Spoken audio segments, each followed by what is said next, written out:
Afternoon, Ange. Yeah. You spoke on Sunday about the excellent record you have in your second season in terms of delivering trophies. Therefore, how significant do you see this game and this competition, the quickest route to winning something? Yeah, look, every game's an opportunity for us to get on that sort of road to success. So, but obviously, cup competitions, there's kind of a definite timeline there where you know that we've got to win tomorrow to progress. So, focus is there. When you look to deliver success at a club, how much do you, as a manager who's won things, rely on the players in your squad who have also delivered, the likes of Christian Romero, Rodrigo Bentancur, who know what it's like to win big trophies? It helps, I guess, because that it's I guess that experience of winning. I think I've said before, there's always sort of common factors whenever you kind of look across any kind of successful endeavour. Certainly around coherence and belief in each other and in something, and making sure you're disciplined in the kind of the way you behave and approach things. I think there's a consistency there. It doesn't matter who you're playing for, who you're representing. There's always those kind of common factors, and guys who've experienced that before, hopefully they can sort of relate that to the guys who haven't had that experience.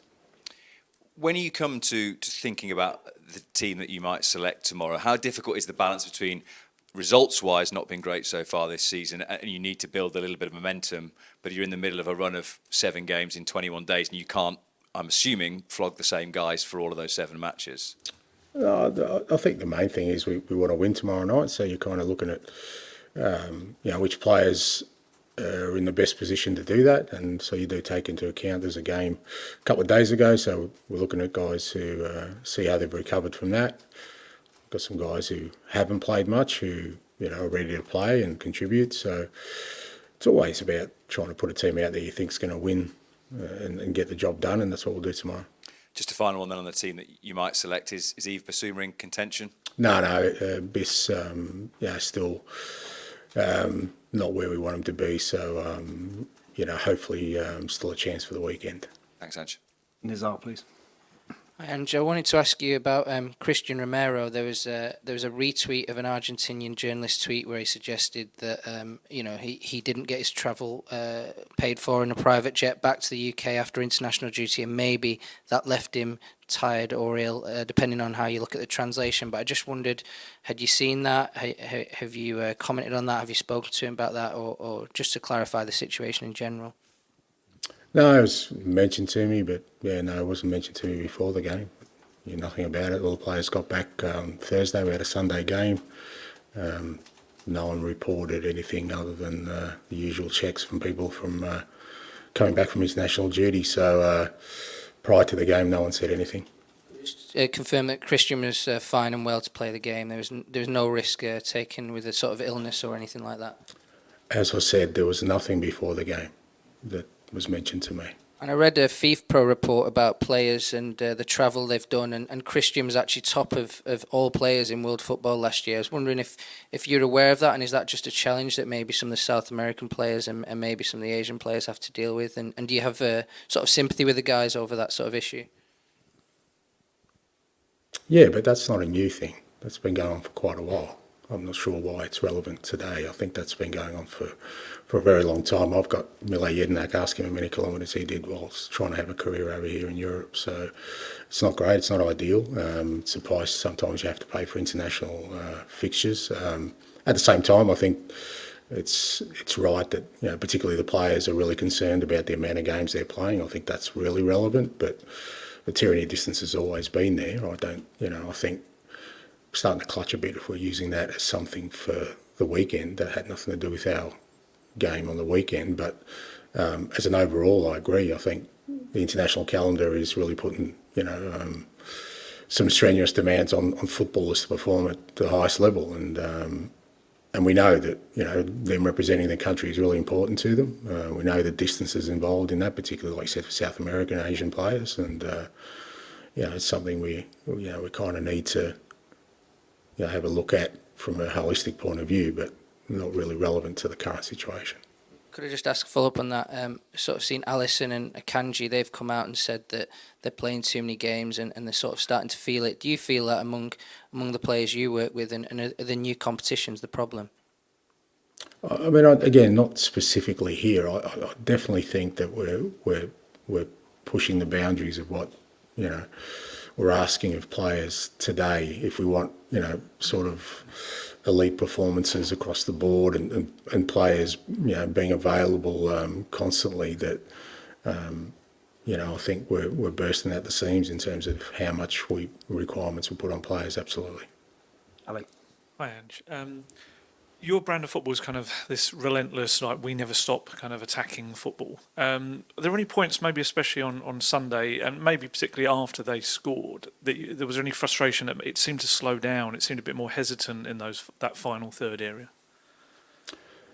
Not specifically then. I think it was before that. I thought, you know, it was quite obvious that Arsenal were quite keen to slow the game down. I just thought we did at times as well, unnecessarily in the first half. A couple of times from goal kicks where we just took ages to get started, and, you know, we kind of allowed them to get the break they wanted. And so, yeah, I mean, at the end of the game, it's always going to be difficult because they're really good at sitting deep, and they sit deep really well. They've got a really strong, you know, presence inside their defensive box. So, you know, going goal behind was always going to make it difficult for us to open them up or generate any sort of tempo in the game. So, you know, when we kind of looked at the game, I thought there was missed opportunities, particularly in the first half when we were on top, to really, you know, continue to be relentless, because there was a lot of sort of slowing down of the game, you know, when they were in control of it. And, you know, when we slowed it down, we kind of contributed to it as well.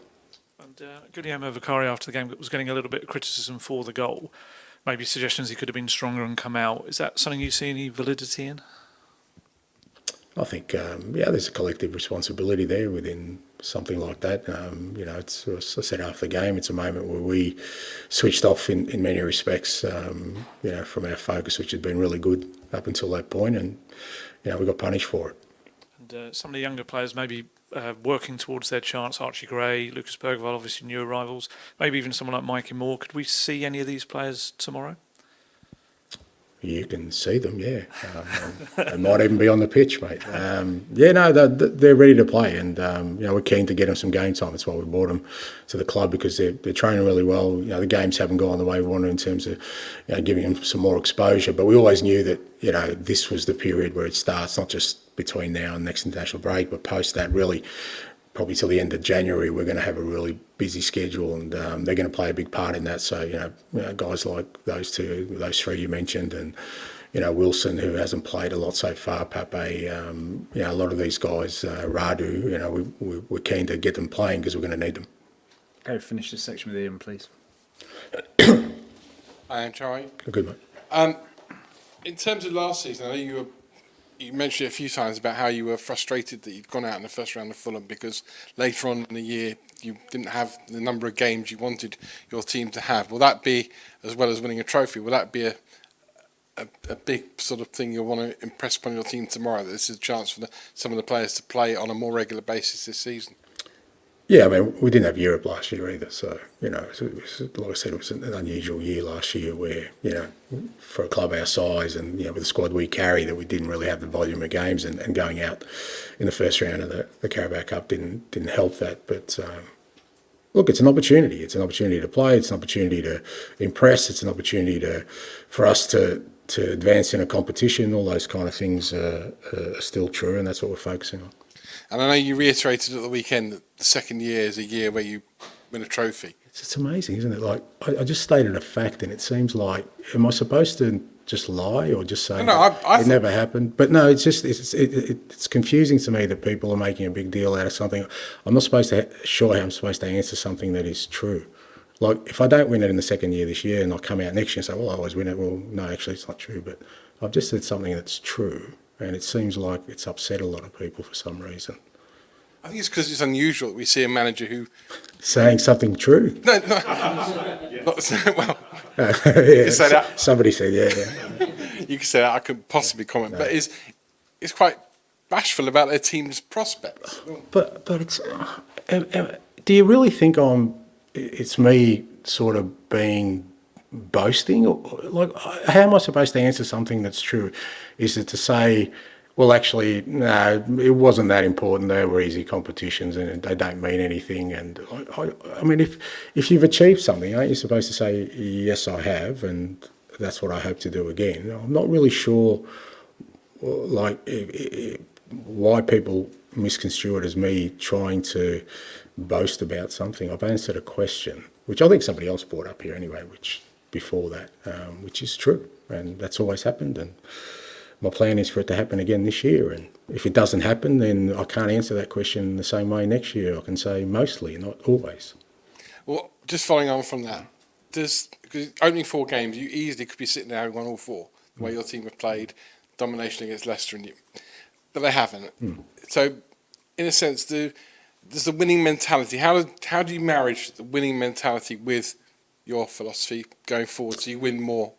Yeah, well, it's just like I said, it's a consistency and sort of belief in what we're doing. And you know, I've said before, it's not an easy process. It you know, at times can feel pretty disheartening when things don't happen smoothly. But I've always believed in certain things to be true. And one is that if you keep playing well, the results will come. But you just can't do that and expect it to happen. You know, there's still elements in our game that we need to improve on. And, you know, I think when you look at the 4 games, I think that you could summarise all 4 games in a very similar way of us, you know, outperforming the opposition, but not taking the critical moments in our favour. And you pay a price for that. But that doesn't mean you need to change your approach. If anything, you just need to keep doing what you're doing and make sure that in those critical moments we you know, we take advantage of it. 2 p.m. tonight. Tom? Hi, Ange. Risk of irking you, just to go back to... Was I irked? Was I really irked? I'm just trying to understand. I don't think I'm irked. I think it's the way you said it was so definitive and sort of like you were making a statement. So... It wasn't... Let me just... Yeah, go on. Yeah, go on. So it felt... Some people have suggested that it's sort of heaped unnecessary pressure on you to deliver. By stating a fact. In the way that you did. By stating a fact. Like, I'm not sure, what did I do? Did I unfurl banners and get a band out? Like, if somebody, like, am I supposed to say, well, that's not really relevant, or that doesn't really count, or that, you know, that's not really important? Because it is to me, because that's what I've got to rely on, is that in my 26 years of managing, I've had success, and a lot of that, most of that's come in the second year, not all of it. Sometimes happened in the first year, sometimes it's happened in the third year. That I rely on that. That's something I've achieved. And so, you know, if you won at the end of your career a couple of Pulitzers, mate, and somebody asks you, well, you know, when you've written for that thing, you've always won a Pulitzer, what would you say? Well, you know what, it's not really that important. I don't see why that puts extra, it doesn't put extra pressure on me, because I love the fact that I've done that, and that's what I want to do here. So, but, you know, I guess people, I don't know, like I said, I'd like to think that just saying the truth is the way to go forward, but, you know, I think sometimes that's too confronting for people. They'd much rather I didn't, or somebody didn't, I don't know. And when you say, is it relevant, or what's relevant, is the fact that you've always won in your second season relevant to how you will judge yourself on the second season? Do you judge yourself against that? Because that's a hell of a standard to judge yourself with. Yeah, it is. But that's all I've got. I don't understand, like, why. But therefore, in your head, have you somehow failed if you don't win a trophy this season? Yes. I failed last year in my head, because that's how I'm geared. Okay, I think I've made it pretty clear what my expectations are. Now, but that doesn't mean that I stop. You know, that just fuels the fire of, why didn't I do it? You know, why didn't we achieve last year? Why didn't we win something last year? That gets me going for this year, and this year it's about, you know, progress. So I don't, you know, that's, that's been my whole career. So I have that, like, that's my foundation. That's what I keep saying to people. That's why I'm sitting here. Like, there's no other way I could have got here. No chance. In any universe, I could have got here from Australia, be sitting here answering questions from you, one of the biggest clubs in the world, in the best competition in the world, if I didn't have some sort of self-belief based on something of substance. I wasn't going to get here with my charm and good looks, mate. But if you're judging yourself against that, is it fair for other people to judge you on that, therefore? Yeah, I've never sort of tried to steer it. I mean, okay, you guys have had 13, 14 months for me. Have I ever downplayed anything? No. So I'm willing to be measured against that. That means that I'm fair game. And again, I've never said not to. Now, how you come to your summary at the end, that's as much on you as it is on me. You can make your assessment on just one thing or many things, or But I'm happy to be sort of judged against that standard, because that's my standard. That's what I've done in the past, and I don't want to dilute that, because then I miss the opportunity of continuing the road that I've been on. So I have no problems with people sort of using that as a yardstick. I will say, we're 4 games into a season. It's pretty early. So I remember I was up in Scotland. They ruled me out after 2 games. I was gone. It was all over in a year we won the double. So, but I get it. Like I said, I just find it. Look, it's just me. I'm going to be me. I'm going to say things the way I've always said them, and I'm not going to change. Is it also, just finally from me, is it also... You jumped in on Tom's song. Sure. Is it also part of you shifting the culture here slightly? Because I've covered this club for a long time, and I've always felt the T word can be a dirty word around this place. Which People T? get scared by the T word, trophies. Okay, good. I'm glad you clarified. And they worry where you're going with the T word here sometimes. Yeah. You talk about it. And I wonder whether that's part Yeah. of you changing mindsets too. Well, maybe, yeah, but it's still me. Like, I'm not putting it on. That's the thing. I've never tried to sort of just do it as a tactic. It's why I keep saying it's why I came here. I came here to try and win things for the club. I think that should be our measure, and if we fall short of that, then we've fallen short, and we need to be better and improve. And that's up to me under my tenure to try and achieve that. And I don't think there's anything wrong with embracing that. I mean, I'd be surprised if anyone can dig up anything I've said in the last sort of 13, 14 months where I've tried to downplay anything. Even when we started well last year, I was saying, well, mate, if people want to dream about us winning things, let them go for it.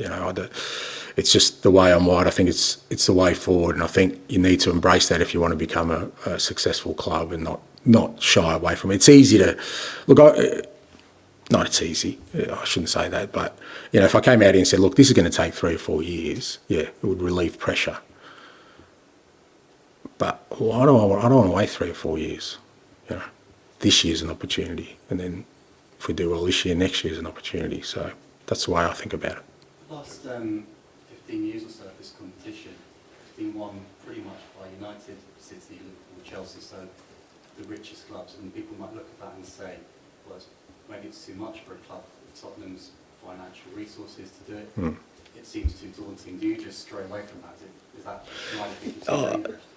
Well, I just think there are plenty of reasons why we can't be successful, so there's no point focusing on those. Like, you can, there's countless reasons why you could say, this club won't win something. I think I've always tried to focus on, well, the way I see it, there is no impediments for us winning anything we want to, if we're prepared to plan for it and be really bold in our approach in trying to achieve that.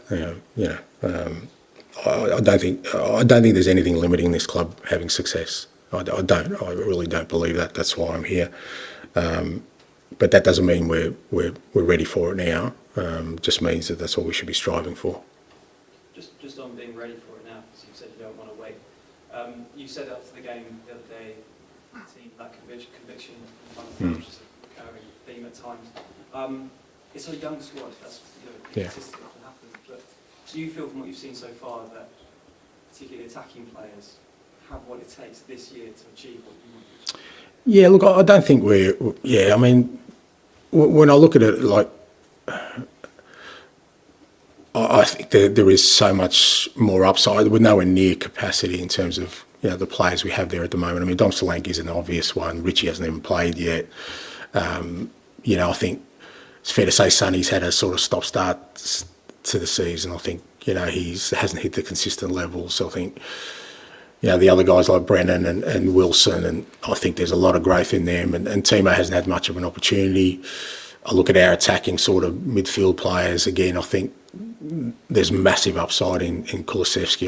I'm just seeing more and more growth in him in that sort of attacking midfield role. So I think, I definitely think there's capacity there for us to improve in that area for sure, 100%. And I think Dom and even Richie, just having a focal point up there, that's the reason we signed him, is going to make a big difference to us in that area. So I think there is there we have at present enough there for us to kind of overcome the deficiencies we have at the moment through, like I said, more a lack of sort of fluency and cohesion in that front third. We just haven't been able to sort of nail on a sort of a formation there that'll give us some consistency. Just finally, specific question about Brennan. Yeah. You as a manager will know what it's like to get flack from fans when it's not going well Yeah. or whatever. But it looks like he's turned off his Instagram account because of fan abuse. Not quite clear if that is the case, but it probably is the case. I mean, does that just go with the territory of being a high-level player? Yeah, I hope not. I hate how we've just normalised all that stuff. I mean, look, like you said, I've been around long enough, and even when I was playing, I caught him a fair bit, but it was usually over, in the terraces, and then the game was over, and you'd go home, and you after a while, because when people at the game, obviously they get a bit frustrated if you're not playing well, and they give you some fairly direct feedback. I've had all that, but I hate how now young people. Now, you're talking about a young guy who, probably lacking a bit of confidence at the moment. Things haven't gone his way, but he comes here every day. He's working his backside off. He's asking for feedback. He's doing everything right. He's trying so hard to become the player he wants to be. It's hurting him a lot. It's not like he's out on the town and he doesn't care and he rolls up late. So what's his crime? His crime is that he isn't performing at the level that people expect of him. And I think as a professional footballer, you've got to expect that you're going to get criticism about that. And that's part of your growth. And still a young player, and I think there is so much more in Brennan that we're going to bring out in him. But it's sad for me that we've kind of normalised that stuff. That that getting abuse, and it is abuse, and a lot of it personal is well, that's just part of the territory. I don't see that. I mean, I don't cop it anymore. Like, if somebody's abusive to me, they're going to hear it back, because I just don't believe that that's right. I'll take criticism because that's my role, and scrutiny, you have to. I think that's your role, but I've got no time for abuse. And unfortunately, with the young people today, they are on these social platforms. It's easy for me. I can switch off, and my one follower doesn't get upset by it. But for young guys today, it's part of their world. They seem to get some sort of enjoyment from it. I don't understand it, but they do. And again, the fact that they've got to sort of limit their world, close their world a little bit because of, I mean, what kind of person just writes abusive things to an individual? Like I said, criticism is one thing. Exasperation at a game is, you've got to almost accept that. But to sit down and write something abusive anonymously where, say it in front of me, you'll get a punch on the nose, you won't do it again, mate, But they won't do that, they'll hide behind this. So I hate that it's normalised, but unfortunately that's the world we live in. And like I said, for me, when I look at Brennan, I see a young man he's trying his hardest to be the best he can be. Doesn't always guarantee success, and it's part of his journey is how he deals with all this. But mate, he's a great kid. He's a great footballer, and I got a lot of I'm very optimistic about what he's going to do for us. Mike. And just to revisit the T word, if I may, you're not the only big club that has gone a few years without winning a major trophy. Everton have got 29 years, Newcastle is up to 55, I think, so far. 16 years since Tottenham won a trophy, and obviously you're not responsible for that, you've only been here 18 months, or less.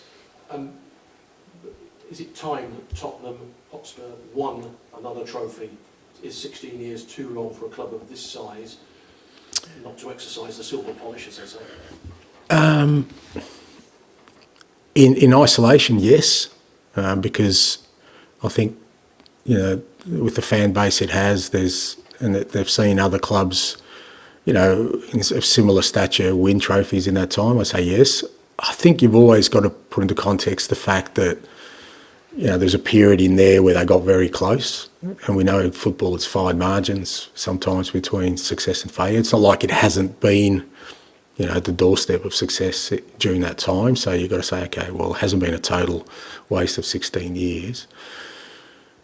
They built a stadium within that time, which it's not just costs money, it is disruptive. And other clubs that have gone through a similar process, and other clubs who will go through a similar process, will see that, you know, that doesn't really gear you up for success necessarily, makes it a little bit harder. So there's context to those 16 years, but if you're a supporter of this club and you've seen others do that in the last 16 years, then I think they would say, yeah, look, it is time. And, you know, that's, like I said, that's kind of my responsibility whilst I'm in this chair to try and change that. And I think to change that, you know, you need to kind of change, you know, the way you approach things as well, because ultimately if you just keep doing the same thing, you're going to get the same outcome. One last one. Hindsight's a wonderful thing. It's a beautiful thing. Yeah. If you could turn the clock back, would you have made 9 changes at Fulham last season, gone out of the first hurdle? Because ultimately Fulham went on to reach the semi-finals. Yeah, which means they were a pretty good side, and we were playing them at their place, and we lost on penalties. So again, hindsight's a beautiful thing, and rewriting of history is a beautiful thing. But we had we had a very experienced lineup on the night. It was kind of very early in the season where we needed to get some game time into some players. It wasn't like I put kids out there. I put out a very strong lineup, and we lost on penalties. You know, so I didn't dismiss that game. I didn't, underestimate that game. I didn't go in that game thinking that it's okay if we lose. We desperately wanted to win, but you know, we were very early in a season where, with a brand new squad, some brand new players, you know, who just arrived. I mean, but you know, we still put out a strong lineup, but we lost on penalties against a Premier League side away from home. I don't think that shows that we kind of underestimated the fixture, even in hindsight. And we'll finish with Dan for 12 o'clock tomorrow, please. Hi, Ange. Yep. There's a bit of a youth revolution going on at Spurs at the moment. You've got 3 teenagers in the summer, you've got 2 more coming next year. How do you marry those short-term ambitions to win something with your job of developing these players? I think it has to happen in conjunction, because you know what I'm trying to do is what I've done wherever I've been, irrespective of my tenure, is kind of build teams that will be kind of challenging over a course of time, and all teams that do that seem to grow together. So you need that element of youth for it to come to fruition as you go along. So it has to be a combination of both. When do you hit the sweet spot where you've got enough experience in the building, and also the young players have had enough experience? That's where hopefully, it all comes together. And then when the experienced players come to the end of the cycle, you've got the rest coming through. So I think I've always done it, and I think it's a balancing act. But I'm really excited about the young players we've brought in, and the ones who are coming in. That and look, another manager might be the beneficiary of them, I don't know. But I think, in the course of time, they're going to prove to be really good footballers, and really make an impact. And part of that is, like I said, develop them, and they can only develop if they play. So we've got to give them the opportunity to play.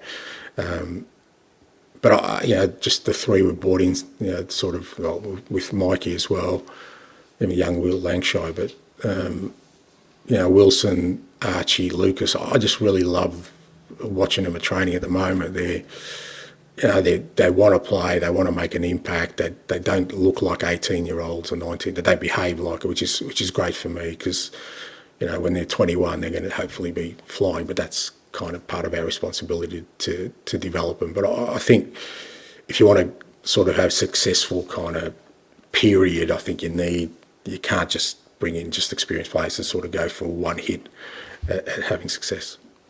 Because there's an old adage in English football, you don't win anything with kids. Until you do. Until you do. Yeah. So I think all those kind of things, it's always great to break stereotypes along the way. So, I think, look, you definitely need the experience. I mean, it was mentioned before that having winners in the group helps that process because when a young guy comes in, if he's got somebody there who's already won things, he kind of learns the behaviours, learns. So you do need both. But I've always liked, the sort of fearlessness and sometimes naivety the young players bring. That I haven't felt, the real pain of losing, something. So, I like the fact that they're a little bit fearless in that. And just on that, I mean, every fan knows about the 16-year trophy drought. Yeah. I'm sure it's not going to weigh on you, but how do you stop that weighing on your players, particularly your senior players who might have been through nemesis? Yeah, again, you can try and sort of, a bit like the T word, you can try and sort of ignore and push it aside, but it's a reality. That's what it is. Like I said before, it's a fact. So just face up to it, mate. And the way I kind of flip it on, I think, that's what I keep saying to the guys, what a great opportunity. Like, imagine you are the ones that do it. I mean, what else? I mean, I keep saying it was the biggest attraction for me coming here. Not because of it's, great. I get it. It's the Premier League and everyone wants to be here. It's a big club. I get it. And, you do get well rewarded financially. You get to, talk to fantastic people like yourselves. So all these things are great attractions, but the one that ticked the biggest box for me was that imagine I did. Imagine it was in my second year. Like, imagine that happened, right? I reckon it's something I can reflect pretty fondly on. So that's the way I see it. I don't see it as a burden. I just see it as an opportunity, and that's what I keep saying to the players every day. Don't ignore it, but see it as an opportunity to do something special. Now, it's not easy though, when you say these things and I put it out there, then, oh my God, what if it doesn't happen? And, we've lost on the weekend and, people are, going to be coming for you. But that's okay. Don't worry. Think about the flip side of that if it does happen. That's what's got to motivate us. Great. Thanks very much. Thank you. Thank you. That was very enlightening.